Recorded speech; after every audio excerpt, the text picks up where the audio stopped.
mademoiselles, messieurs, bienvenue à Métro News. Voici les principaux titres qui seront développés aujourd'hui. Le ministre de la Justice exige l'arrestation de tous les hommes armés qui ont semé le trouble dans la capitale mardi dernier. La majorité sexuelle a toujours été fixée à 15 ans, bien qu'elle n'ait pas été clairement définie, a révélé Maître Pélex Fleurenne, se référant au code pénal en vigueur depuis 1835. Publication mardi par le président Jovenel Moïse d'un arrêté nommant des commissions d'administration municipale pour les 143 communes du pays. La plupart des maires ont été reconduits.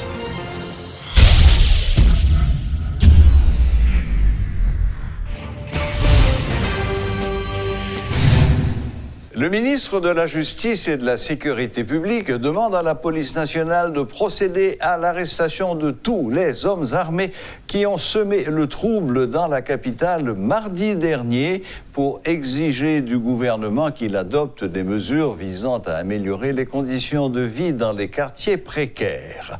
Lucman Delille veut que ces derniers soient traqués jusque dans leur dernier retranchement. L'inacceptable ne peut pas être défendu, soutient Maître Delille. C'est inacceptable, ça m'a regardé dans la télévision. Je suis là, je tourne. Donc, genre de comédie, de mauvais goût, ça ne peut pas accepter. Comment des délinquants sont de en prison, et puis c'est eux-mêmes qui ont simé la terreur des bon boutons dans le pays. Nous demandons la police nationale d'Haïti pour faire dans toute sa attribution, servir et protéger, pour traquer M. ça comme de bêtes sauvages. Comment des bandits investissent la rue, Port-au-Prince, pour que l'État pour n'accepter un bail comme ça. Nous avons dit la police, frères policiers et policières, ils ont prêté serment pour servir citoyens et citoyennes avec l'honneur et dignité. Au grand mot, les grands remèdes. Nous-mêmes au niveau du ministère de la Justice, nous avons besoin de support société pour nous combattre malfrats, loups-garous qui sortent pour faire tout le monde de bien quitter le pays en bas. Nous ne pouvons pas quitter le pays en bas vagabond.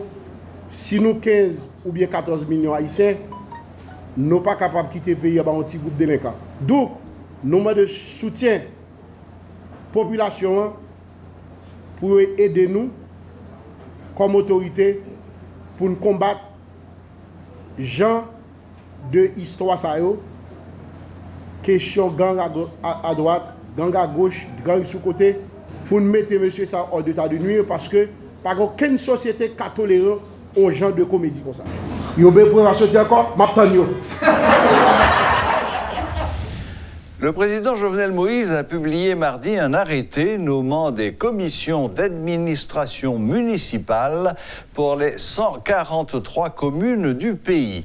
Des changements sont observés au niveau des mairies de Pétionville et de Port-au-Prince, mais dans l'ensemble, les magistrats élus ont été conservés, sauf s'ils avaient exprimé l'envie de quitter leur poste. Dès ce jeudi matin, des protestations ont été observées dans certaines communes. Des dispositions seront prises afin de lutter contre le marché noir. L'annonce en a été faite ce jeudi par le ministre du Commerce et de l'Industrie, Jonas Kofi.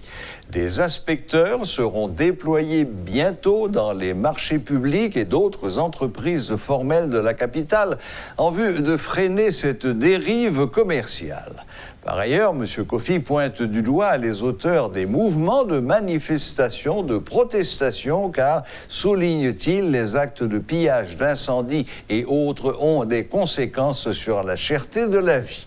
Suivez ce reportage de Rodolphe Pierre-Louis. Tout comme ses concitoyens, le ministre du Commerce et de l'Industrie se dit conscient de la montée des prix des produits de première nécessité. Mais Jonas Kofi se veut rassurant dans ses propos. Jusqu'à présent, inspecteurs yo dans la rue, yo allé dans centre d'achat yo allé dans market yo allé dans pharmacie yo, mais gen disposition qui pral prend parce que gen réflexion qu'a fait au plus haut niveau dans le gouvernement. Nous BRH t'est sorti yon circulaire semaine dernière et nous pral agir en ce sens. Dans les marchés publics, les supermarchés, chaque jour c'est la valse des prix, les citoyens se plaignent de la hausse constante. Le ministre entend freiner cette dérive. Entreprise qui vend matériaux de construction, nous avons majorité là-dedans, prix c'est en dollars. Prix produit première nécessité, il y a un pile côté là-dedans, prix c'est en dollars. Dans les heures qui pral venir là, pral gon note qui pral sorti, yon avis pour mettre en garde toute entreprise ça yo et moi-même j'am te fait mois dernier yo, moi pral dans la rue avec inspecteur parce que nous doit penser inspecteur pas dans la rue mais yo dans la rue chaque jour. C'est parce que ministre là t'es dans la rue et puis projecteur t'es braqué sous lui. Mais M. Kofi y peut-il quelque chose? Il reconnaît que pour une baisse des prix durables soit constatée sur le marché, certains préalables sont nécessaires. Toutefois, il entend se montrer autoritaire. Et je dis, pour descendre, pour manger, il faut que manger. Et depuis 3 mois là, le ministre de l'Agriculture, il n'a pas dormi, il est dans tout département, il y a labouré terre pour créer plus manger et permettre à ce que la croissance économique nous soit stable. Cette réalité puise son origine dans les mouvements sociaux qui ont paralysé le pays durant ces 2 dernières années, poursuit le ministre Kofi. Les violences recensées lors des mouvements de protestation ont également une incidence sur la valeur des produits alimentaires.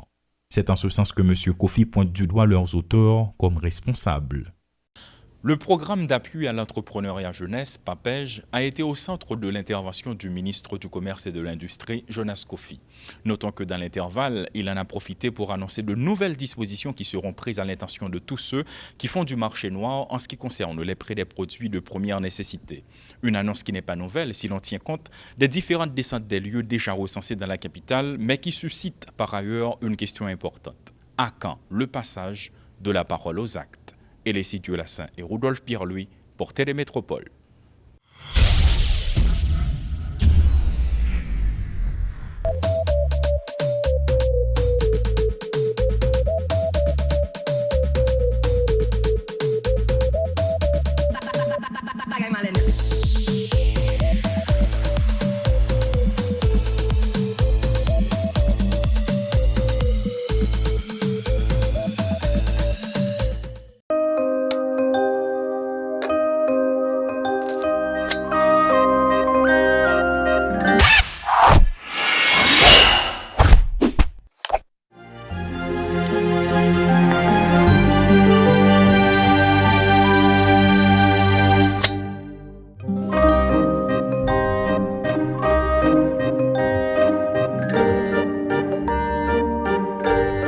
Exigez toujours la qualité.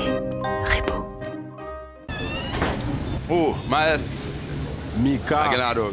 En forme? En forme, oui. Ça va là.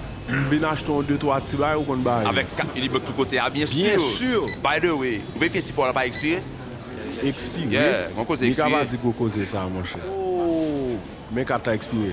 Mon cas, une nouvelle facile, juste à n'importe qui agent autorisé Unibuck côté, ou bien n'importe succursale Unibuck. Just by ça, il y a pas rapide, vite, gratis, chéri. Gratis? Gratis, ouais. Rapide. Rapide. Je vais faire ça kounya. De toute façon, bon, je ne vais pas aller sans papier. Non. Fois ça, c'est au capé. Non, ouais, voilà, ça va, Dieu. Bonsoir. Ça va?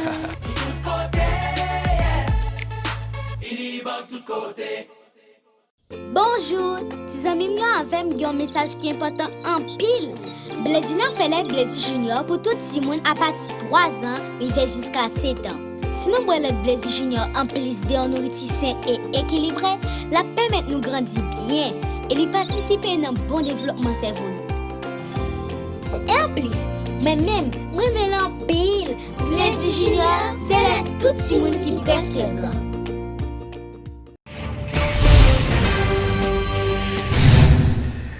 Le nouveau code pénal continue de faire couler beaucoup d'encre. Parmi les réactions les plus remarquées, il y a eu d'abord celle de l'ancien sénateur Jean-Renel Sénatus, suivie de celle de la conférence épiscopale qui semblait condamner certains aspects jugés immoraux de ce code pénal. Et puis, plus récemment, il y a eu la réaction de l'ancien sénateur Yuri Latortue qui dénonçait une manœuvre du gouvernement. Alors, pour faire un peu le point sur la question, nous avons avec nous ce soir Maître Pélex Fleurem. Bonsoir, Maître Fleurem. Bonsoir et bonsoir à tous les auditeurs, toutes les auditrices de la radio Métropole. Voilà. Alors, Maître Fleurem, non seulement vous avez pris le temps de lire le nouveau code pénal, mais vous l'avez également comparé, semble-t-il, avec certaines dispositions du code pénal de 1835. Alors, qu'est-ce que vous avez découvert? Bon, effectivement, le code pénal de 1835, c'est notre code pénal actuel, notre code pénal qui est en cours. C'est pourquoi on a travaillé pour avoir un nouveau code pénal. Vous avez entendu beaucoup de déclarations, beaucoup de discussions à travers les rues pour ce nouveau code pénal, surtout avec l'article qui parle de l'âge de la majorité sexuelle, ou les articles qui font référence à l'homosexualité. Là, franchement, c'est un débat vraiment intéressant et c'est avec plaisir, moi, que je participe au débat comme avocat au barreau de Port-au-Prince. Et c'est la raison pour laquelle j'ai ma page Facebook en créole où j'avais écrit un texte sur l'âge de 15 ans, qui est l'âge de la majorité sexuelle en Haïti depuis 1835. Voilà. Oui, mais vous avez précisé aussi que cette notion de majorité sexuelle n'avait pas été bien définie. Qu'est-ce que vous entendez par là? Effectivement, la notion de majorité sexuelle n'avait pas été bien définie dans le code pénal. C'est que si on prend, par exemple, l'article 279 et 278 du code pénal haïtien, on peut remarquer que ces articles parlent de l'âge de 15 ans quand il s'agit d'un viol. Et que si un viol a été fait sur un mineur de 15 ans, et le moins de 15 ans, c'est que la peine est beaucoup plus sérieuse. Parce que la personne qui a fait ce viol-là va trouver une peine plus grande. C'est pas pour rien que le législateur a mis 15 ans, c'est parce que notre code pénal actuel est tiré du code pénal français de 1810. Dans le code pénal français de 1810, il y a deux articles aussi qui sont là, l'article 331 et l'article 332 du code pénal français. Et ces deux articles parlent de 15 ans aussi comme l'âge de la majorité sexuelle. Mais il y a un petit problème avec cette question-là, parce que beaucoup de gens qui parlent ne font pas vraiment la différence entre l'âge de la majorité sexuelle et l'âge de la majorité civile, l'âge de la majorité pénale. Ça veut dire que... Ah, oui. Oui, allez-y, on vous écoute. C'est que l'âge de la majorité pénale, c'est l'âge où quelqu'un est responsable de ses actes, par exemple, sur le plan pénal. L'âge de la majorité civile, c'est l'âge, on parle de l'âge de l'article 16.2 de la Constitution. Mais quand on dit l'âge de la majorité civile, il n'y a pas de différence entre l'âge de la majorité civile, l'âge de la majorité légale et l'âge de la majorité tout court. Mais l'âge de la majorité sexuelle, c'est différent. Dans tous les pays, presque tous les pays, on fait cette différence. Mais nous, en Haïti, on n'a pas fait cette différence. Le plus souvent, nos juges, certains avocats ne font pas la différence. On utilise toujours l'âge de la majorité civile comme l'âge de la majorité sexuelle. Mais ce n'est pas normal. C'est que l'âge de la majorité sexuelle en Haïti est 15 ans depuis 1830. Dans le nouveau code pénal, on a mis ça beaucoup plus clairement. Mais l'âge de la majorité sexuelle était toujours 15 ans depuis 1830. C'est pourquoi j'ai dit que il est important qu'il y ait un débat sur cette question-là. Parce que moi, personnellement, quand je dis que l'âge de la majorité sexuelle est 15 ans en Haïti, ça ne veut pas dire que je suis d'accord avec. C'est qu'on mentionne ça dans le code pénal. Et actuellement, le code pénal qui fait beaucoup de débats, les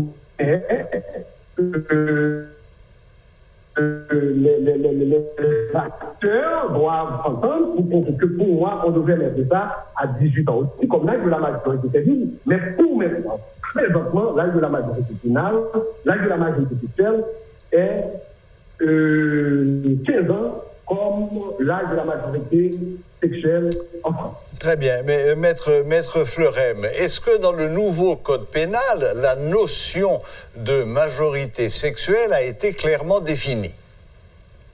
Bien sûr. Dans le nouveau code pénal, on a parlé de majorité sexuelle. Mais dans le code pénal actuel, qui est en vigueur, l'ancien code pénal de 1835, on n'a pas vraiment mentionné la majorité sexuelle. C'est que ce terme-là n'est pas dans notre corpus juridique. Mais si on regarde bien comment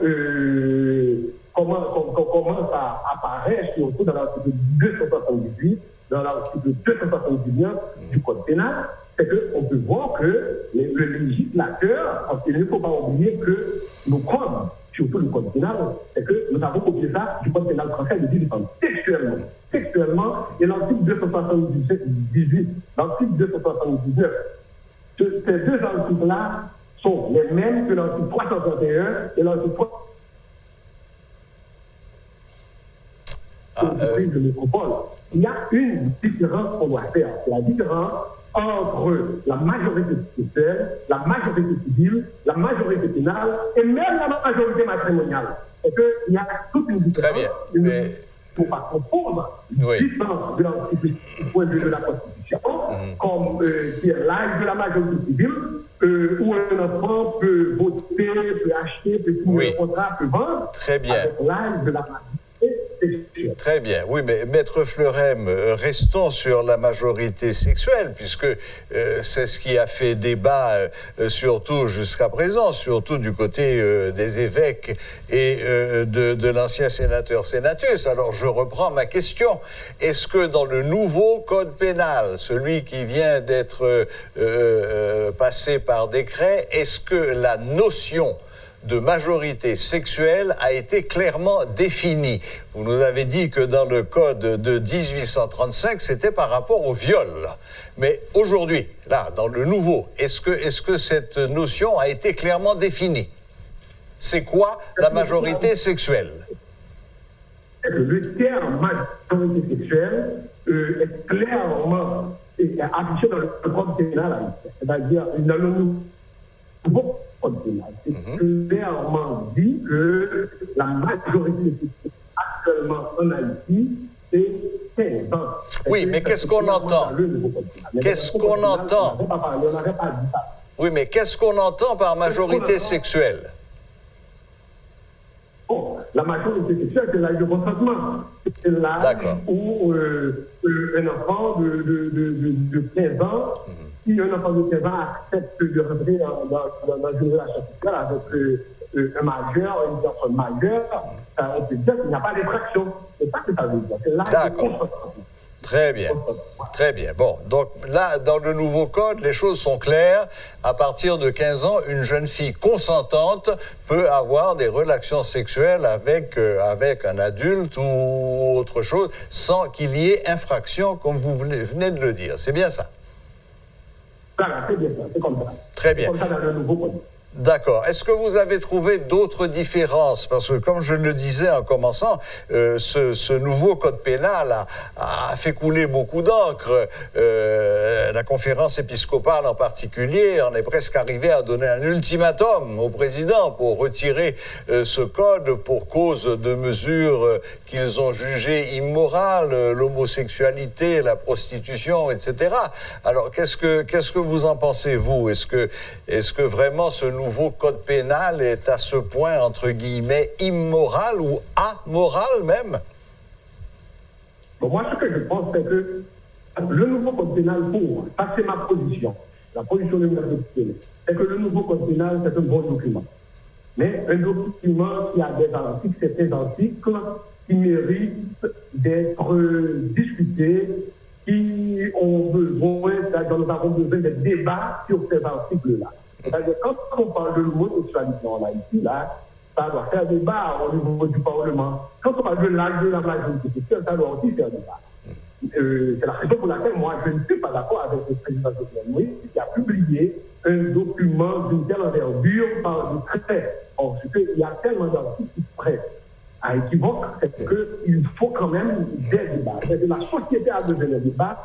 C'est quand même une bonne chose pour que les discussions se fassent à propos de notre droit, du code pénal, de notre droit en général, mais du code pénal en particulier.